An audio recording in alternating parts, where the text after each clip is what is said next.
Hello and welcome to 7th Sense. Today we're reviewing this lovely Lector Digicode S19 to HD tube DAC. If we have a quick look at the front, we can see it's a very simplistic but elegant design. There are choices of side panels from cherry to piano black. The DAC has quite a nice construction, and the input button on the front, which you change all your digital inputs, is quite nice and well built. But if we now swing it around to look at the back of the unit,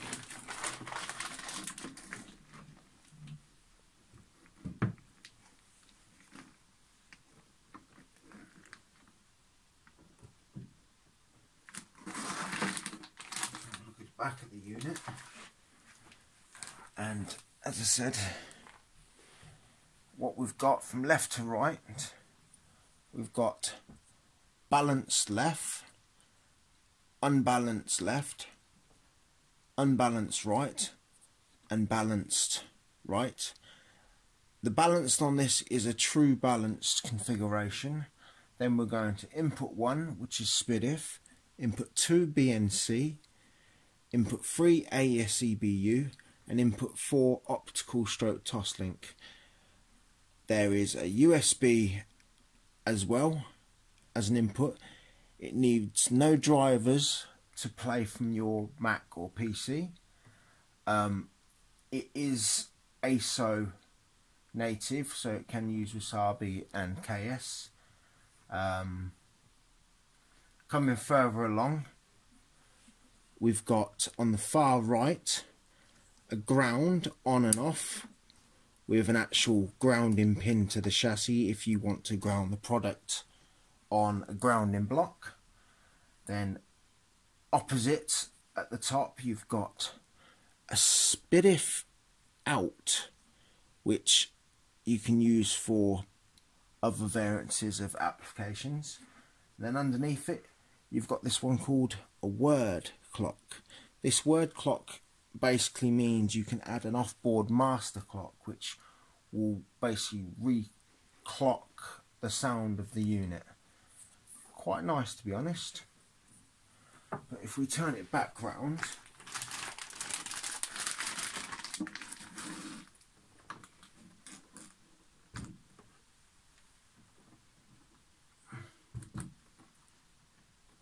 turn it a bit round, and as I said, when the unit's powered up, you have 2 toggles on the power supply, which are analog and digital. And what they do is, when you click down the analog, it indicates an LED, and when you do the same with the digital, it indicates an LED.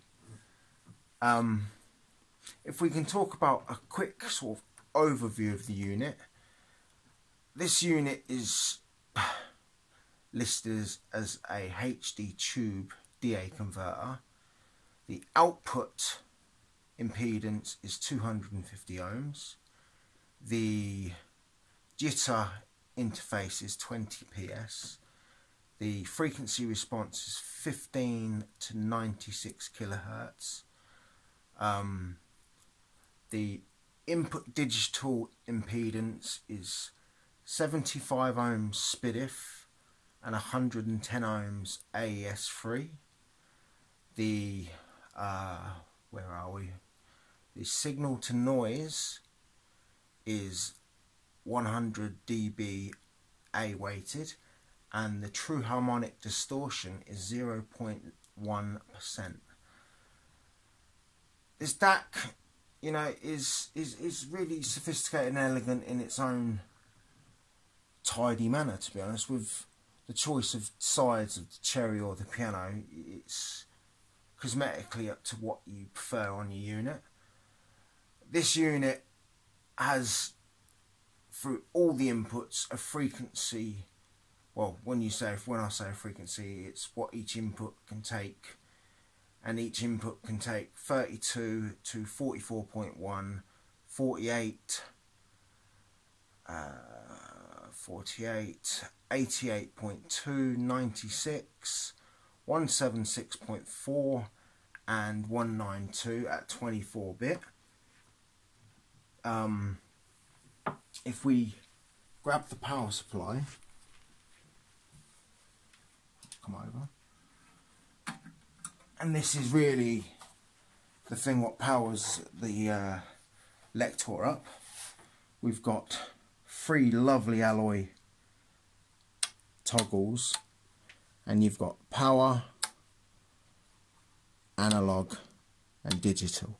And as I said, on the DAC, as you turn the digital on, it indicates an LED. Same as when you flick that down, it indicates LED for the analog section. On the back, we have another grounding on or off with the IEC this side, sorry, for the power cable, and then we have the connection from the Lector Digicode to the 3T power supply. Put that back. This DAC, as the standard one with the 3T power supply, retails at 5k, but as I said, you can upgrade to the PSU DGC power supply, which makes this DAC just a smidge under 7k, but well worth it. Really nice build.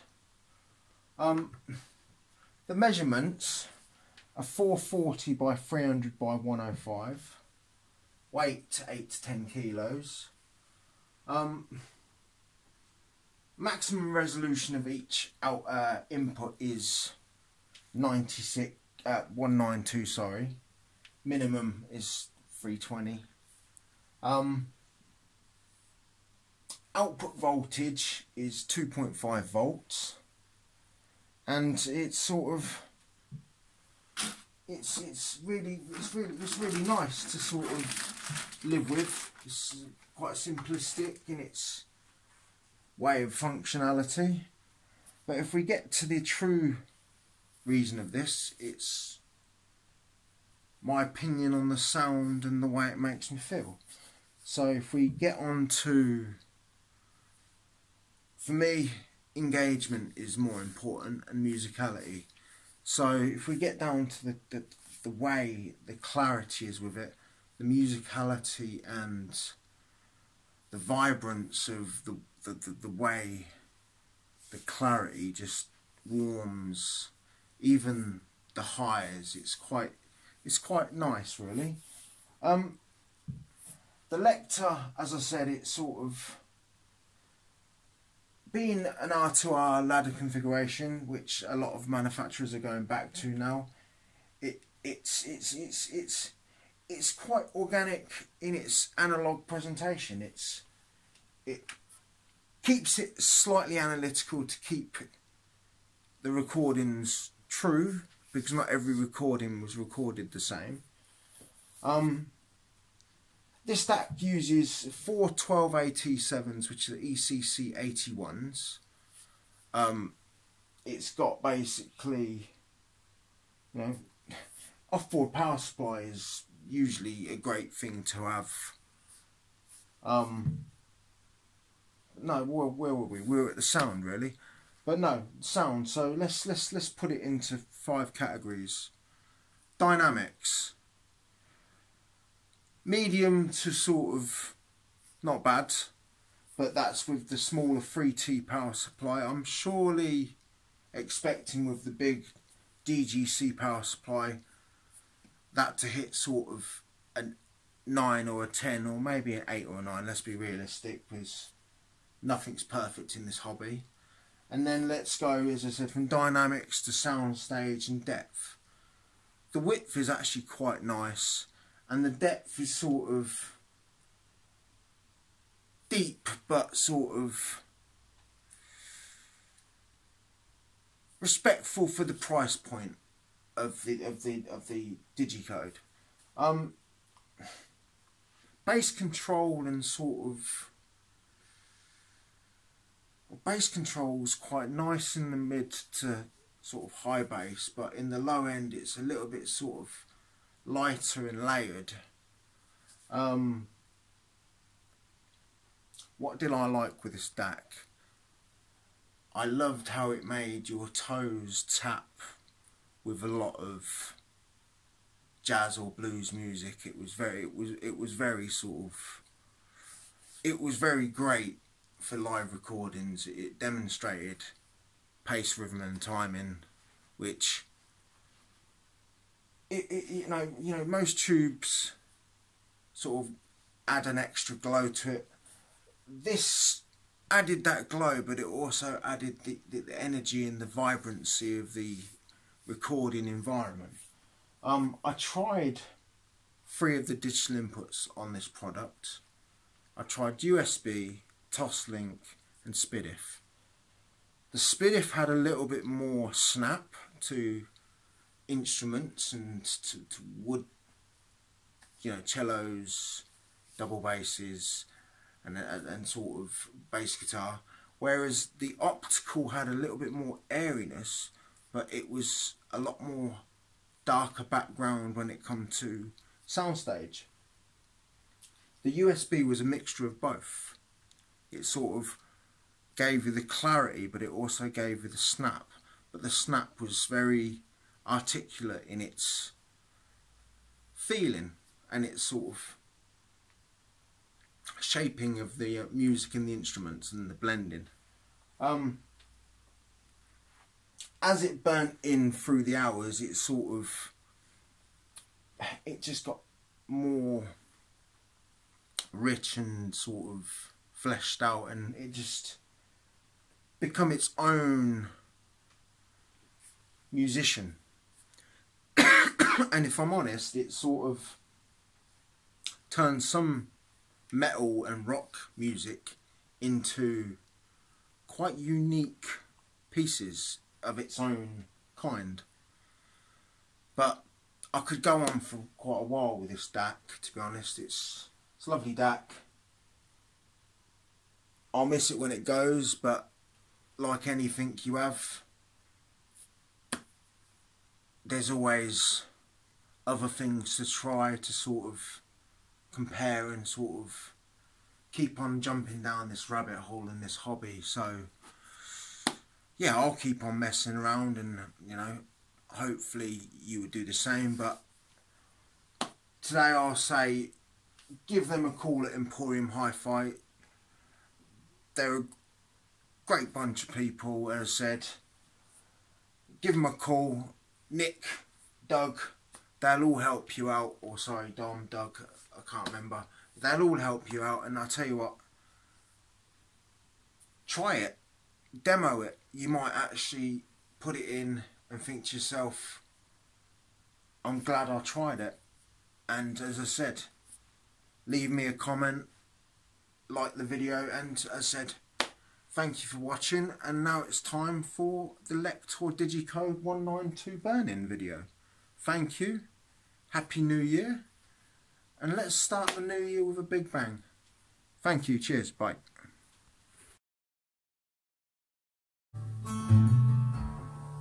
Did you ever see a robin weep when leaves begin to die? That means he's lost the will to live. I'm so lonesome I could cry. The size of a shooting star lights up a purple sky, and there's I wonder where you are. I'm so lonesome I could cry, and there's I wonder where you are. I'm so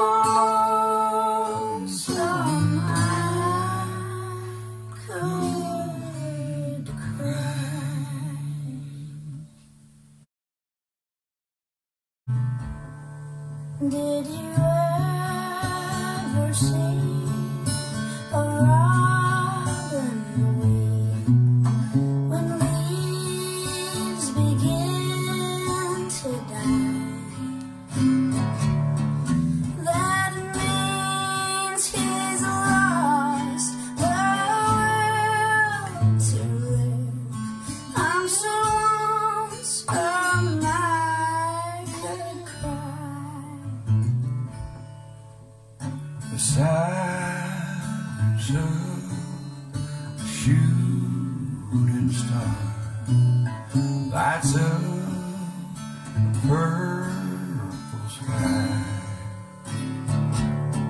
and there's I wonder where you are. How so lonesome I could cry. And there's I wonder where you are. I'm so lonesome I could cry.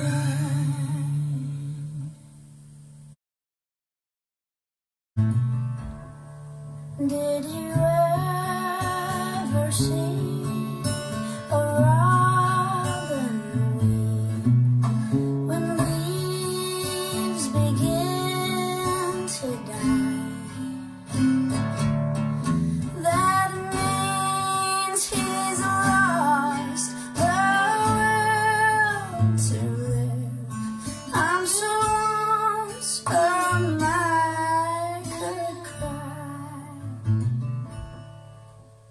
The signs of a shooting star lights up the purple sky, and there's I wonder where you are. I'm so lonely